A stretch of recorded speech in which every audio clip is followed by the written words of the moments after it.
আউযুবিল্লাহি মিনাশ শাইতানির রাজিম। বিসমিল্লাহির রহমানির রহিম। শুরু করছি মহান সৃষ্টিকর্তার নামে, যিনি পরম দয়ালু করুণাময়। সম্মানিত ভিউয়ার্সগণ, আজ আপনাদের উদ্দেশ্যে নতুন একটা আমল নিয়ে উপস্থিত হলাম। আজকের আমলের বিষয় হচ্ছে কি কি কারণে চোখের দৃষ্টিশক্তি কমে যায় এবং কি কি পরিত্যাগ করলে চোখের দৃষ্টিশক্তি বৃদ্ধি পাবে, আপনার চোখের রোগবালাই থেকে মুক্ত থাকবে। এই বিষয় নিয়ে আলোচনা করব। মনোযোগ সহকারে শুনবেন, আশা করি কাজে লাগবে।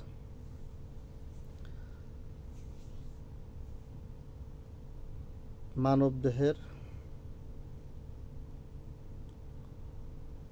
যতগুলো অঙ্গ প্রত্যঙ্গ আছে, তার মধ্যে আল্লাহ তাআলার শ্রেষ্ঠ নিয়ামত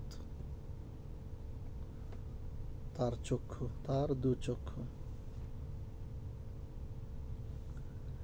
আর এই চোখ যদি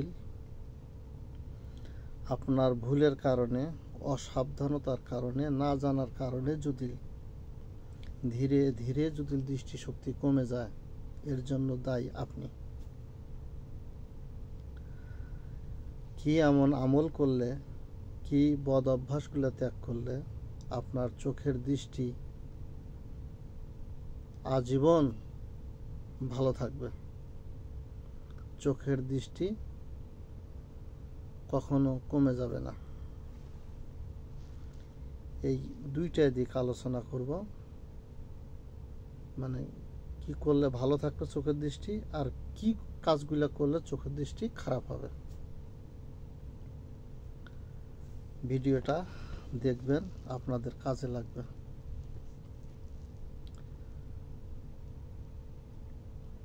শারীরিক ব্যাধি ছাড়াও মানুষের নানাবিধ অসুখ বিসুখের কারণে চোখের দৃষ্টিশক্তি কমে যেতে পারে। এটা একটা স্বাভাবিক বিষয়। তবে যেসব কারণে চোখের দৃষ্টি কমে যায় সেগুলো প্রথমে আমি বলতেছি। এইগুলো আপনাকে পরিত্যাগ করতে হবে, এই অভ্যাসগুলো আপনাকে পরিত্যাগ করতে হবে। 1 নম্বর হলো লজ্জা স্থান। আপনার লজ্জা স্থান,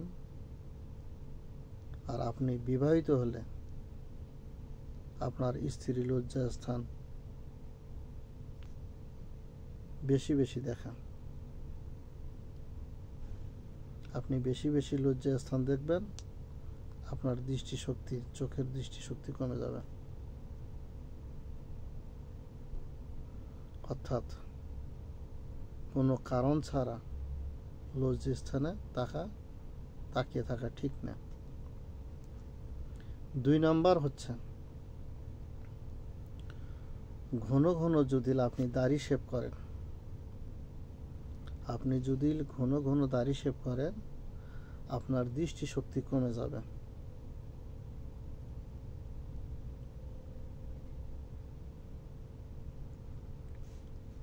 3 নম্বর হচ্ছে যদি আপনি নিয়মিত ঘুম না পারেন, আপনার যদি ঘুমের, মানুষ একটা 6 ঘন্টা বা 7 ঘন্টা যে ঘুম আসে, এইটা যদি আপনি নিয়মিত সময় মতন ঘুমাতে না পারেন, তাহলে আপনার দৃষ্টিশক্তি কমে যাবে। একজন পরিপূর্ণ স্বাভাবিক মানুষকে কমপক্ষে 5 থেকে 6 ঘন্টা ঘুমানো উচিত। আপনি যদি না ঘুমান, কম ঘুমান, তাহলে আপনার দৃষ্টিশক্তি কমে যাবে।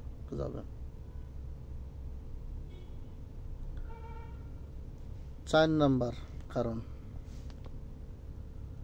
পানির মধ্যে যদি আপনি প্রস্রাব করেন,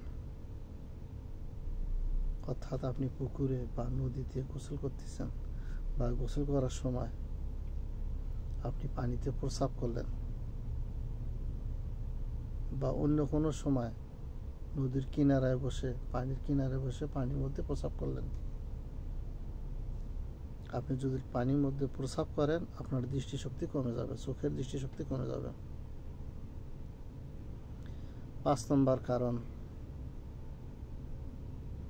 প্রতিদিন যদি আপনি সিনেমা, টেলিভিশন, মোবাইল বেশি বেশি করে দেখেন এবং এক দৃষ্টিতে দেখতে থাকেন, তাহলে আপনার চোখের দৃষ্টিশক্তি কমে যাবে।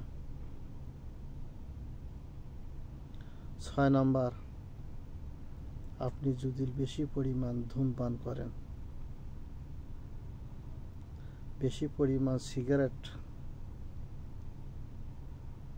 এক কথায় বেশি পরিমাণ যদি আপনি ধূমপান করেন আপনার দৃষ্টিশক্তি কমে যাবে। 7 নম্বর, আমরা যে পান খাই, পান সুপারি খাই, এই পানের মধ্যে যদি আপনি বেশি পরিমাণে যদি আপনি চুন খান, খয়ের খান, তাহলে আপনার দৃষ্টিশক্তি দ্রুত কমে যাবে।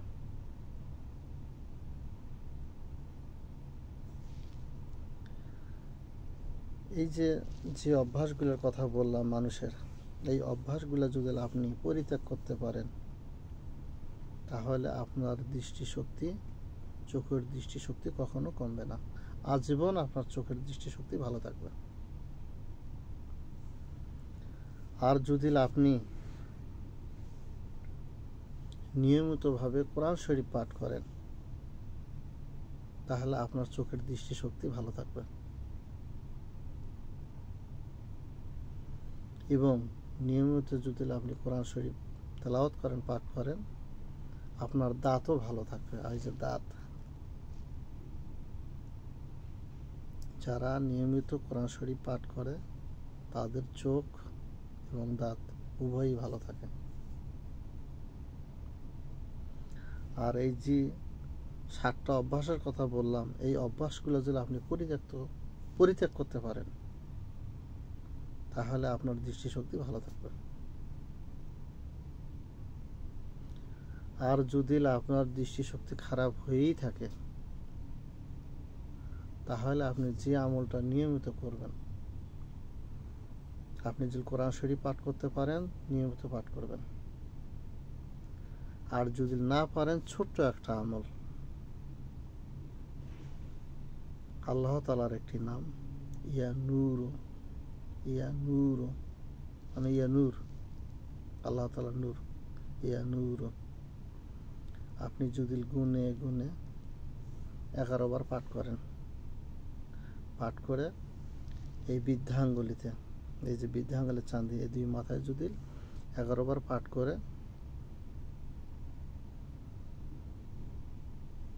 এই আঙ্গুলতে ফু দিলেন, 3টা ফু দেবেন, 11 বার পাঠ করে তুমি ইয়া নূরু ইয়া নূরু ইয়া নূরু 3বার পাঠ, 11 বার পাঠ করে 3টা ফু দিয়ে এই 2 চোখ আপনার এইভাবে বুলিয়ে নেবেন, আল্লাহ তাআলা আপনার দৃষ্টিশক্তি বৃদ্ধি করে দেবে এবং আল্লাহ তাআলা আপনার চোখের যাবতীয় সমস্যাগুলো আপনার দূর করে দেবে, আপনার দৃষ্টিশক্তি অটুট থাকবে, বৃদ্ধি পাবে। এটা একটা আমল। তবে এইটা ফজরের নামাজের পর যদি আপনি করেন, ফজরের সালাত শেষে যদি আপনি এটা নিয়মটা পালন করতে পারেন, ইনশাআল্লাহ আপনার আজীবনও চোখের দৃষ্টি কমবে না, আপনার চোখের দৃষ্টি অটুট থাকবে। আশা করি বুঝতে পারছেন। আপনারা ভালো থাকুন, সুস্থ থাকুন এ কামনা করি। আমি জিন জাদু আক্রান্ত ব্যক্তির চিকিৎসা করে থাকি। যে কোনো তবদির বিষয়ে পরামর্শ দিয়ে থাকি। হাজিরা দেখে থাকি আমার সাথে যোগাযোগ করতে পারেন। আমার যোগাযোগ করার মোবাইল নাম্বার হচ্ছে 0131916563। এই নাম্বার ইমো এবং হোয়াটসঅ্যাপ আছে। নাম্বারটা আমি আবার বলছি, আমার সাথে যোগাযোগ করার জন্য 0131916563 ইমো এবং হোয়াটসঅ্যাপ আছে।